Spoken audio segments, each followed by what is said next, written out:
ফজলুর রহমানকে আমি স্পষ্ট বার্তা দিয়ে বলতে চাই, জুলাই বিপ্লবদেরকে যারা কালো অধ্যায় বলবে তারা বাংলাদেশের শ্রেষ্ঠ রাজাকার, তারা বাংলাদেশের আল শামস, আল বদর। অতএব এই ফজলুর রহমান তুমি সেই আল বদরের সদস্য। বইরা খাটাসগুলোর কারণেই গত 16 বছর পর্যন্ত এই ফজলুরের মতো বইরা খাটাসরা থাকার কারণেই আমাদের দেশের মুক্তি হয় নাই, শেখ হাসিনার বিতাড়িত হয় নাই, এই কারণেই হয় নাই। অতএব এই খাটাসগুলো থেকে বাংলাদেশের মানুষদেরকে সচেতন হতে হবে। আমি স্পষ্ট করে এই বইরা খাটাস, এই অ্যাডভোকেট ফজলুর রহমান সাহেবকে স্পষ্ট করে বলছি, বাংলাদেশে আপনি যাদেরকে রাজাকার বলছেন তারা দেশপ্রেমিক এবং মুক্তিযোদ্ধা, আর আপনি আদতে রাজাকার বিধায় এদেরকে আপনি রাজাকার বলছেন। জুলাই বিপ্লব আমাদের, এই বিপ্লবের উপর ভিত্তি করে আগামীর বাংলাদেশ হবে। সহ্য হইলে বাংলাদেশে থাকো ফজলুর রহমান, আর অসহ্য হইলে বাংলাদেশ থেকে পালিয়ে যাও। শেখ হাসিনার আঁচলের মধ্যে গিয়ে লুকিয়ে থাকো ফজলুর, তোমাকে বাংলাদেশের জনগণ চায় না, তোমার বাংলাদেশে থাকার বিন্দুমাত্র অধিকার নেই।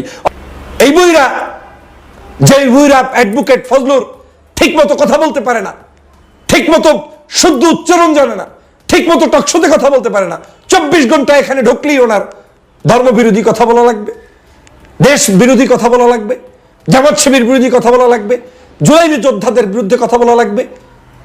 এটার কারণটা কি? এই মানুষগুলোর এই উদ্দেশ্যের কারণটা কি? উদ্দেশ্য হচ্ছে একটাই, তারা এই বাংলাদেশে আওয়ামী লীগকেই চায়। এখন যেহেতু আওয়ামী লীগকে নতুন করে আনতে পারবে না, সে কারণে আওয়ামী লীগকে কোনো একটা দলের উপরে ভর করে তাদেরকে ফেরত আনতে চায়। কত বড় টাউট ফজলুর রহমান, তিনি বলছেন 5ই আগস্ট সংগঠিত হয়েছে একটি কালো শক্তির কারণে, এবং সেই কালো শক্তি হচ্ছে জামাত শিবির, এবং ছাত্র জনতাকে তিনি আখ্যায়িত করছেন যে তারা মোটিভেটেড হয়ে ভুল পথে এই কালো শক্তি হিসাবে 5ই আগস্ট সংগঠিত করেছে। 5ই আগস্ট সংগঠিত হওয়ার কারণে দেশনেত্রী বেগম খালেদা জিয়া আজকের মুক্ত। 5ই আগস্ট সংগঠিত হওয়ার কারণে বিএনপির নেতাকর্মীরা আজকের মুক্ত।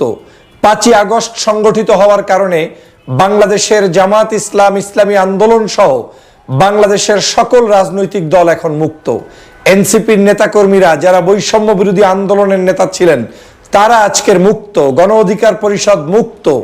এরপরে যারা যত জুলুম অত্যাচারের শিকার ছিলেন সেই আলেম ওলামা, পীর মাশায়েখ তারা মুক্ত। আল্লামা মামুনুর সাহেবরা মুক্ত। কিন্তু আজকের বিএনপির চেয়ারপারসনের উপদেষ্টা ফজলুর রহমান বলছেন 5ই আগস্ট সংগঠিত হয়েছে একটি কালো শক্তির কারণে, এবং এই কালো শক্তি 5ই আগস্টটাকে সংগঠিত করে ওনার একটা মহাবিপদ সংগঠিত করে দিয়ে গিয়েছে। মনে হয় যেন 5ই আগস্টটা উনি চাননি, উনি কোনো অবস্থাতেই 5ই আগস্ট চান না। কারণ ওনার যে আপন বোন শেখ হাসিনা বাংলাদেশ থেকে 5ই আগস্ট বিদায় নিয়েছে, যেটা কোনোভাবে এই ফজলুর রহমান, টাউট ফজলুর রহমান কোনোভাবে চায় না। এরা হচ্ছে রাজনীতির খয়রাতি, এরা হচ্ছে রাজনৈতিক খয়রাতি। রাজনীতিটাকে ধ্বংস করার জন্য একটি বৃহত্তর রাজনৈতিক দলে প্রবেশ করে তারপরে সেই জায়গায় বসে বসে মিথ্যাচার করছে জাতির কাছে। তাহলে 5ই আগস্ট যদি একটি কালো শক্তি করে থাকে, জামাত শিবির করে থাকে, তাহলে কালো শক্তি আর জামাত শিবির মিলে যদি শেখ হাসিনাকে তাড়িয়ে থাকে, তাহলে আপনার দলের